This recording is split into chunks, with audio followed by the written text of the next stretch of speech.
Hello বন্ধুরা, আমি হাসনাত। তোমরা দেখছো আমার চ্যানেল ম্যাথ্রিক্স বাই হাসনাত। বন্ধুরা, আজকে আমরা প্রাইমারি টেস্ট 2024 জন্য 19 নম্বর ক্লাস করব। এর আগের ক্লাসগুলো যদি দেখতে চাও তো অবশ্যই নিচে ডিসক্রিপশন বক্সে আমি লিঙ্ক দিয়ে দিয়েছি প্লেলিস্টের, সেখান থেকে দেখে নিতে পারো। তো চলো শুরু করে আজকের ক্লাস। প্রথম প্রশ্ন এরকম রয়েছে, যদি পি বড় হয় কিউ এর থেকে আর আর ছোট হয় জিরো থেকে, তাহলে নিচের নিম্নলিখিত কোনটি সঠিক হবে? দেখো, এখানে স্পষ্ট বলা আছে এই ধরনের অঙ্কের ক্ষেত্রে মান বসিয়ে দেবে, ঠিক আছে? এখানে বলা আছে পি বড় কিউ এর থেকে। তো আমি যদি পি এর মানটা ধরো 4 ধরলাম আর কিউ এর মানটা 3 ধরতেই পারি। আর একটা জিনিস বলা আছে এখানে, আর হচ্ছে জিরোর থেকে ছোট। আচ্ছা, জিরোর থেকে ছোট মানে তো মাইনাসে গেল, তাহলে আর এর মানটা যদি জিরোর থেকে ছোট হয় তাহলে আমি ধরলাম -1 আর এর মান। এবার মান বসাও। অপশন এ তে দেখো পি আর গুণ করে দাও, পি হচ্ছে 4 আর হচ্ছে -1, তার মানে আমরা পাবো -4। আর কিউ আর গুণ করলে কি পাচ্ছি, 3 × -1 মানে হচ্ছে -3। প্রথম দেখো বলেছে পি আর ছোট হবে, পি আর ছোট হচ্ছে কি, পি আর বড় হচ্ছে। আচ্ছা, পি আর ছোট কিউ আর বড়, এখানে পি আর ছোট হচ্ছে, মানে এটা হতে পারে। কিন্তু এটা কি সবসময় হবে? এই জিনিসটা তো খেয়াল রাখতে হবে, তাই না? এটা কি সবসময় হবে জিরোর থেকে ছোট? ওকে, আমি পেয়েই যাচ্ছি মনে হচ্ছে অপশন এ। চলো বাকিগুলো আমরা চেক করে নিই, অপশন এ আমাদের সঠিক আসছে। পি আর কিন্তু ছোট, মানে -4 অবশ্যই ছোট, তাই না? কিউ আর এর থেকে, মানে -3 থেকে। তাহলে অপশন এ আমাদের উত্তর হয়ে যাচ্ছে। কিন্তু বাকিগুলো আমি একবার চেক করে দেবো যাতে করে আমাদের কোনো ডাউট না থাকে। পি মাইনাস আর, পি মানে হচ্ছে 4 মাইনাস আর মানে হচ্ছে -1, এটা ছোট। কিউ মাইনাস আর বলছে, কিউ মানে হচ্ছে 3 মাইনাস আর এর মান হচ্ছে -1। তাহলে এখান থেকে আমরা পাচ্ছি, এটা আছে মাইনাস মাইনাসে প্লাস হয়ে যাবে, তো 5 ছোট, এটা হয়ে যাবে 4, 4-এর থেকে 5 ছোট না, এটা হবে না। 5 বড়, এখানে ছোট দেখাচ্ছে, তো অপশন বি ভুল আছে। পি আর আর যদি যোগ করি, পি মানে হচ্ছে 4 আর আর মানে হচ্ছে -1, যোগ করলে 3 হয়, এটা বড়। কিউ প্লাস আর থেকে বলেছে, ঠিক আছে? এইটা বসাচ্ছি আমি মান। কিউ এর মান তো 3 প্লাস আর এর মান হচ্ছে -1, তাহলে এখানে প্লাস মাইনাসে মাইনাসে হবে, মানে 3 ছোট। এখানে তোমরা পাবে মাইনাস মানে 2, 2 এর থেকে 3 ছোট না, 2 এর থেকে 3 ছোট নয়, এটা হচ্ছে না। তো অপশন এ সঠিক উত্তর। দেখো, আমি একটাতেই মান বসিয়েছি, পেয়ে গিয়েছি। আমি একটু চেক করে নিলাম, পরীক্ষার হলে চেক করবে না, জাস্ট মান বসাবে। প্রথমটাতেই শর্ত মিলছে মানে ঠিক আছে, তো অ্যান্সার করে দিয়ে চলে আসবে। ক্লিয়ার? চলো যাবো নেক্সট কোশ্চেনে। এখানে বলেছে এক্স জেডের থেকে ছোট আর ওয়াই থেকেও ছোট, দুটোর থেকেই কিন্তু এক্স ছোট বলা আছে, তাই না? তো তুমি এক্স এর মান, এক্স ছোট জেড, তুমি এক্স এর মান ধরে নাও 3 আর জেড এর মান ধরে নাও 4, হতেই পারে। আবার একটা বলা আছে এক্স ছোট ওয়াই এর থেকে, তো এক্স এর মান তো 3 ধরেছি, ওয়াই এর মানটা 5 ধরে নাও, হতে পারে। আবার শুধুমাত্র জেড এর মান 4 আর ওয়াই এর মান 5 হতে পারে তা না, এখানে বলা নেই যে জেড এবং ওয়াই এর মধ্যে সম্পর্ক, এটা বলা নেই। ওয়াই এবং জেড এদের মধ্যে সম্পর্ক বলা নেই, তো এটা আমি 5 ধরেছি, এটা আমি 4 ধরেছি, হতে পারে এটাও 4 হতে পারে, এটা 5 হতে পারে, উল্টো পাল্টা হতেই পারে। কে কার থেকে বড় ছোট সেটা তো বলা নেই, ঠিক আছে?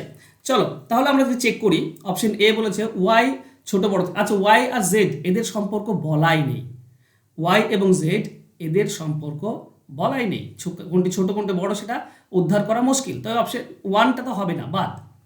2 বলেছে এক্স স্কোয়ার, এক্স মানে দেখো কেন বাদ দিচ্ছি একবার ভালো করে বোঝো। আমি এখানে তোমাদেরকে এখানে বোঝালাম যে এক্স ছোট হতে পারে, সরি জেড এবং ওয়াই এদের মধ্যে যে কোনো একটা ছোট বড় হতে পারে, তাই অপশন 1টা নয়।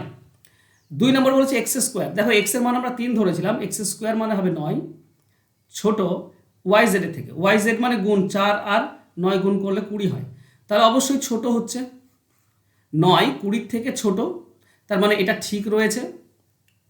চলো এটা দেখি, এক্স আর জেড গুণ করব। জেড মানে হচ্ছে এই 3 নম্বরটা ভালো করে খেয়াল করো। জেড মানে তো আমরা ধরেছি তোমার, জেড মানে কত ধরেছি 4, ওকে 4 ইন্টু এক্স, এক্স মানে 3 দিয়ে বলেছে ছোট হবে ওয়াই প্লাস জেডের থেকে। ওয়াই মানে হচ্ছে 5 প্লাস জেড মানে হচ্ছে 4, তাহলে এই দুটি গুণ করলে 12 হয়, ছোট হবে 9 থেকে না, ছোট হবে না, তো অপশন 3 হবে না। এবার কি বলতো, সবসময় এটা যেটা দেওয়া আছে সেটা সবসময় হতে হবে, সবসময় হচ্ছে না, ঠিক আছে? তাই আমাদের একটা উত্তর অপশন 2 নম্বরটা সঠিক, অর্থাৎ বি উত্তর হবে কেবলমাত্র 2, এটাই সঠিক আসছে। তুমি মান বসিয়ে দেখে নিতে পারো, চেক করলাম অপশন 2 একটাই ঠিক আসছে, বাকি দুটি হতেও পারে না হতে পারে, আর হতে পারে না হতে পারে আমরা নেব না, হবেই সেটা আমরা নেব। ঠিক আছে, তাই অপশন 1 কেবলমাত্র 2 সঠিক উত্তর হবে। চলো যাবো নেক্সট কোশ্চেনে। এখানটাও সেম জিনিস, যদি সম্পর্ক বোঝার চেষ্টা করো, বলেছে এক্স বড় ওয়াই জেডের থেকে, আর এক্স প্লাস ওয়াই বড় পি এর থেকে, আর জেড ছোট পি এর থেকে। আচ্ছা, পি এর থেকে জেড ছোট মানে জেডের থেকে পি বড়, জেডের থেকে পি বড়, আবার পি এর থেকে এটা বড়, তার মানে এক্স ওয়াই বড় হবে, অবশ্যই বড় হবে জেডের থেকে। ব্যাপারটা বোঝার চেষ্টা করো। দেখো প্রথম একটা সম্পর্ক দেখো, পি বড় জেডের থেকে, তা আমরা বলতে পারি পি বড় Z, sorry Z less than P বলতে পারি। আবার এই দ্বিতীয়টা খেয়াল করো, দ্বিতীয়টা বলেছে পি ছোট, এক্স ওয়াই থেকে পি ছোট, তার মানে বলতে পারি পি এর থেকে এক্স ওয়াই বড়। এটাই তো সম্পর্ক দেখাচ্ছে, তাই না? এখান থেকে পি বড়, জেডের থেকে পি বড়, আর পি এর থেকে এক্স ওয়াই বড়। আচ্ছা, যদি এটা হয় তাহলে জেডের থেকে এক্স ওয়াই বড় হবে না, এটার থেকে এটা বড়, এটার থেকে আবার এটা বড়, তাই না? তো জেডের থেকে তার মানে এক্স ওয়াই বড় হবে। তো এখানে দেখো জেডের থেকে এক্স ওয়াই বড় দেখাচ্ছে না, এখানে অপশন বিতে এক্স ওয়াই যোগফল জেডের থেকে বড়, যেদিকে মুখটা খোলা থাকে সেটা গ্রেটার দেন, ঠিক আছে? তো x plus y greater than z, তো জেডের থেকে এক্স প্লাস ওয়াই বড়। এখানেও আমরা সম্পর্ক দেখতে পাচ্ছি, হ্যাঁ জেডের থেকে এক্স ওয়াই বড়, কারণ জেডের থেকে পি বড়, আবার পি এর থেকে এক্স ওয়াই বড়, এক্স ওয়াই যোগফল বড়। তো এই সম্পর্কটা অপশন বি সঠিক উত্তর হবে। চলো যাবো নেক্সট কোশ্চেনে। এইভাবে করি, এইভাবে এগুলোর অ্যান্সার বের করবে পরীক্ষা হলে, ঠিক আছে? খুব বেশি আহামরি মাথা ঘামানোর চেষ্টা করবে না, নর্মাল উপায়ে বের করবে, অ্যান্সার পেয়ে যাবে। এক্স, আচ্ছা এ বি ধনাত্মক পূর্ণ সংখ্যা, আচ্ছা ধনাত্মক পূর্ণ সংখ্যা যদি হয় তাহলে এটা কথা হবে।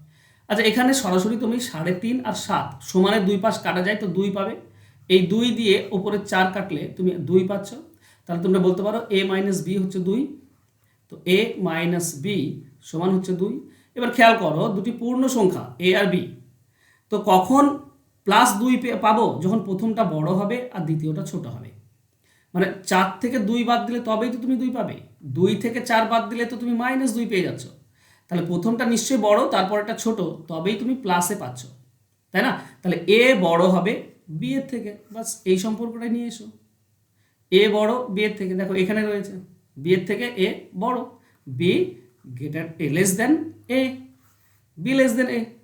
এটা জিনিসটা এটা জিনিসটা সেম, এর দিকে মুখটা খোলা আছে, তীরটা বি এর দিকে মারা হচ্ছে, যার দিকে তীর মারা হয় সেটা ছোট হয়, তাই নাকি? তো বি হচ্ছে সঠিক উত্তর। চলো যাবো নেক্সট কোশ্চেনে। দেওয়া আছে 13 সমান 13, ওখানে এটা ডাব্লু নয়, একটা চিহ্ন থাকে, এটা দেওয়া আছে আমাকে 2w আমি ধরে নিচ্ছি, 2w হোল স্কোয়ার, এর ফর্মুলা আমাকে বের করতে হবে। ওকে, এর অ্যান্সার আমাকে বের করতে হবে। ওকে, 2w বের করতে পারলে আমরা অ্যান্সার পাবো। দেখো এর নিচে কিছু নেই মানে 1 আছে, কোনাকুনি গুণ করে দাও। কোনাকুনি গুণ করলে 13w সমান সমান 13 সঙ্গে এটা গুণ করলে 13 1 13 মাইনাস 13w। ওকে, 13w এদিকে চলে আসলে যোগ হয়ে যাবে, তার মানে হবে 26 সমান সমান 13। যদি কেটে দাও এদিকে 13 দিয়ে, তো এখানে 2w পাবে, এখানে 13 দিয়ে কাটলে 1 পাবে, তার মানে 2w ইজ ইকুয়াল টু 1। এবার 2w এর হোল স্কোয়ার চেয়েছে, তো এদিকে 1 এর হোল স্কোয়ার হয়ে যাবে, তাই না? তার মানে কি পাবো? 1 পাবো। এটাই আমাদের অ্যান্সার হবে। অ্যান্সার হবে অপশন সি, অপশন সি হবে সঠিক উত্তর। দুই পক্ষ বর্গ করে দিলাম, বাস। চলো যাবো নেক্সট কোশ্চেনে।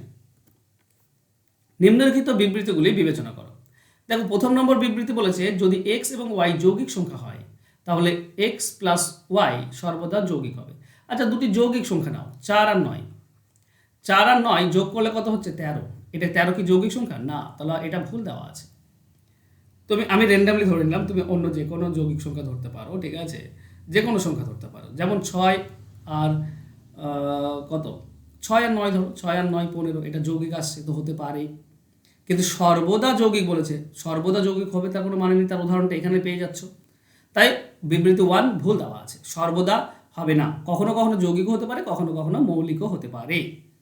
ওকে, নেক্সট 2 নম্বর বিবৃতি বলেছে এমন কোনো প্রকৃত সংখ্যা নেই যেটি মৌলিক বা যৌগিক নয়। হ্যাঁ, প্রকৃত সংখ্যা নেই যেটা মৌলিক বা যৌগিক নয়, না আছে। এক এমন একটা প্রকৃত সংখ্যা যেটা মৌলিকও নয় যৌগিকও নয়, তাই না? এমন কোনো প্রকৃত সংখ্যা নেই যেটি মৌলিক বা যৌগিক নয়।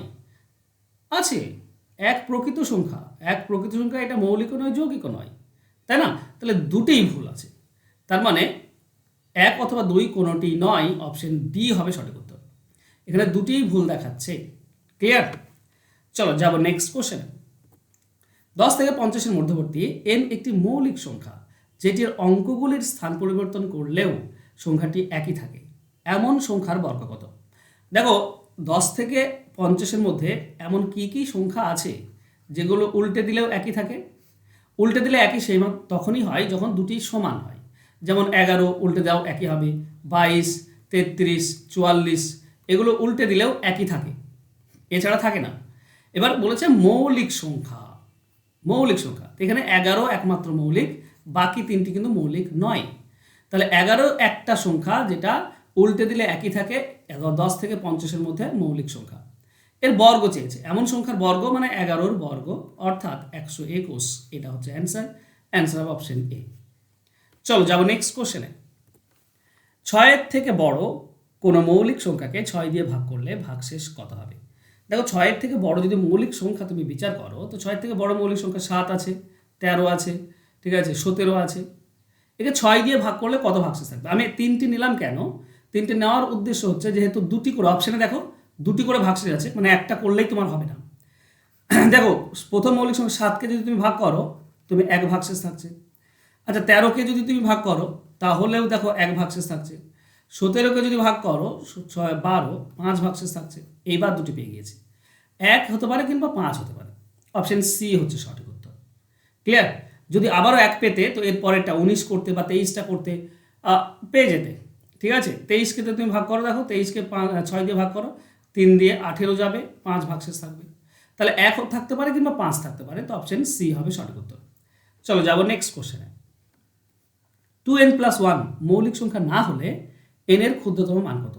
তো 2n+1 এটা মৌলিক সংখ্যা নয়, নয়। তো 2n+1 এখানে মান বসাও, এখানে কোন মান বসাবো? 1 2 3 4 না, অপশনে যেগুলো আছে সেগুলো বসিয়ে দেখবো। দেখো 3 বসাও, তাহলে হবে 2 × 3 + 1, এখানে 7 আর 1 6 আর 1 7 পাচ্ছি, মানে মৌলিক সংখ্যা পাচ্ছি।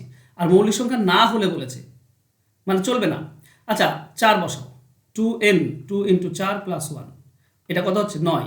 9 এখানে যৌগিক সংখ্যা পেয়েছি, 9 একটা যৌগিক সংখ্যা, তার মানে ক্ষুদ্রতম n এর মান হবে 4। 4 বসালে মৌলিক সংখ্যা হবে না। 4 বসালে, প্রথম 4 বসালে, সব থেকে ছোট 4 বসাও, মৌলিক সংখ্যা হবে না। বাকি তুমি যাই বসাবে 1 2 3 4 দেখবে মৌলিক সংখ্যায় আসছে, তাই না?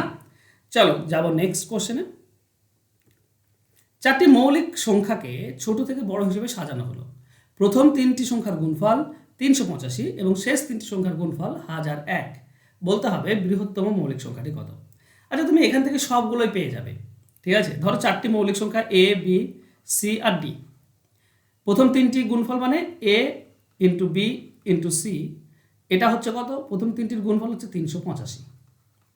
আর শেষ 3টি মানে কি হবে? b c আর d, এদের গুণফল বলেছে 1001। আচ্ছা যদি উপরটাকে নিচেরটা দিয়ে ভাগ করি, আমরা উপরটাকে নিচে দিয়ে ভাগ করলে দেখো উপরের বি বি কেটে যাবে, উপরের সি সি কেটে যাবে, থাকবে a/d। এটাকে যদি আমরা ভাগ করি তাহলে কি পাচ্ছি? আচ্ছা 11 দিয়ে ভাগ করলে 11 9 99, 11 × 11, এটা 11 দিয়ে ভাগ করলে আমরা পাই 35। এটা মানে বি অথবা সি একটা কাটলাম। তারপরে দেখো এটা 7 দিয়ে কাটা যায়, 7 5 35, এটা 7 13 91। দেখো উপরে থাকছে এ আর নিচে থাকছে ডি, উপরে থাকছে 5 নিচে থাকছে 13, তার মানে এ সমান 5 আর ডি সমান আমরা 13 বলতে পারি। এবার খেয়াল করো এই দুটিকে আমরা বি সি থেকে, আমি উত্তর পেয়েছি 13, 13 আমাদের অ্যান্সার, সব থেকে বড় সংখ্যা। দেখো বি দিয়ে কেটেছি আর সি দিয়ে কেটেছি, কিন্তু বলেছে পরপর বড় হিসেবে, ছোট থেকে বড় হিসেবে সাজানো। আমি কয়বার কেটেছি? আমি একবার 11 দিয়ে কাটাকাটি করেছি আর একবার 7 দিয়ে কাটাকাটি করেছি। তার মানে বি এর মানটা হচ্ছে 7 আর এটার মান হচ্ছে 11, তাই না? উপর নিচে বি আর সি দিয়েই তো কেটেছি, 7 আর 11 দিয়ে, তাহলে একটা 7 হবে। বি এর মান 7 আর সি এর মান 11, ছোট থেকে বড় হিসেবে সাজানো রয়েছে। তাহলে এর যদি প্রথম সংখ্যাটি কত বলতো তাহলে 5, দ্বিতীয় সংখ্যা কত তাহলে 7, তৃতীয় সংখ্যা কত 11, আর সব থেকে বড় সংখ্যা কত 13। ক্লিয়ার? এভাবে অঙ্কের অ্যান্সার বের করো, দেখবে খুব মজা লাগবে অঙ্কের অ্যান্সার বের করতে, অঙ্ক করতে মজা লাগবে এবং ভালো ফল আসবে। শিখতেও পারবে খুব সুন্দরভাবে। ওকে বন্ধুরা, এই ছিল আজকে ক্লাস। তোমরা যদি আমার প্রাইমারি টেট ব্যাচে ভর্তি হতে চাও তো 100% তোমাদেরকে আমি দেওয়ার চেষ্টা করছি এখানে, যেখানে তুমি অঙ্ক নিয়ে তোমাদের মাথা ব্যথা থাকবে না, অঙ্ক নিয়ে তোমাদেরকে পরীক্ষার হল থেকে ফিরে আসতে হবে না। 100% গ্যারান্টি দিচ্ছি। আমি যে ধরনের অঙ্ক করাবো, কারণ আমি কনসেপচুয়াল কোশ্চেন পুরোটাই শেষ করছি, প্লাস তোমার চ্যাপ্টার ওয়াইজ যে কোশ্চেন হয় সেটাও শেষ করছি। তো দুটোই যদি আমার করা থাকে, হয় চ্যাপ্টার ওয়াইজ যদি দেয় অনায়াসে করে আসতে পারবে, যদি কনসেপচুয়াল কোশ্চেন দিয়ে দেয় তো তাও তুমি অনায়াসে করে আসতে পারবে। এই জিনিস তোমাদের মাথায় আমি ঢোকাচ্ছি। তো যদি মাথায় একবার ঢুকে যায় কনসেপচুয়াল কোশ্চেনগুলো এবং চ্যাপ্টার ওয়াইজ কোশ্চেনগুলো, তাহলে পরীক্ষার হল থেকে ফিরে আসার কোনো গল্পই নেই। আমি তোমাদেরকে বারবার বলেছি, হতে পারে কনসেপচুয়াল কোশ্চেন দেবে, হতে পারে সিটেট লেভেলের কোশ্চেন দেবে, হতে পারে চ্যাপ্টার ওয়াইজ কোশ্চেন দেবে, হতে পারে তোমাদের টাইম টেকিং ট্রিকি কোশ্চেন দেবে। আমি সব তোমাদেরকে এই ব্যাচটায় করাচ্ছি, ঠিক আছে? আমি ক্লাস শুরু জানুয়ারি থেকে করে দিয়েছি, তো অনেকটাই যারা এখনও ভর্তি হয়নি তারা পিছিয়ে আছো। তো প্লিজ এখন থেকে ভর্তি হয়ে যাও, যাতে করে যেগুলো পিছিয়ে আছো সেগুলো তুমি কভার করতে পারো। এবং পরীক্ষা অবধি আমি থাকবো মাত্র 500 টাকা দিয়ে। পরীক্ষা অবধি আমি তোমাদের থাকবো ডিসেম্বর মাস অবধি, যেখানে আমি শুধু তোমাদেরকে অঙ্ক প্র্যাকটিস করাবো, অঙ্ক শেখাবো যতটুকু পারা যায়, যাতে করে তুমি অঙ্ক থেকে ফিরে আসতে না হয় পরীক্ষার হল থেকে, যেটা 2023-এ হয়েছিল। সেটা আমি চাই না। ওকে, তো যোগাযোগ করে নিও, ফোন নাম্বার তো সবাই তোমরা জানোই, যোগাযোগ করে নিও। আর দেখা হবে নেক্সট ক্লাসে, প্রাইমারির জন্য দেখা হবে। চলো বাই, ভালো থেকো। একটু শেয়ার করে দিও বন্ধুদের মাঝে, খুব কম সময় লাগে শেয়ার করতে, বেশি সময় লাগে না, 10 সেকেন্ড সময়। একটু বন্ধুদের মাঝে শেয়ার করে দিও, আর পারলে একটু লাইক করে দিও। Thank you, by.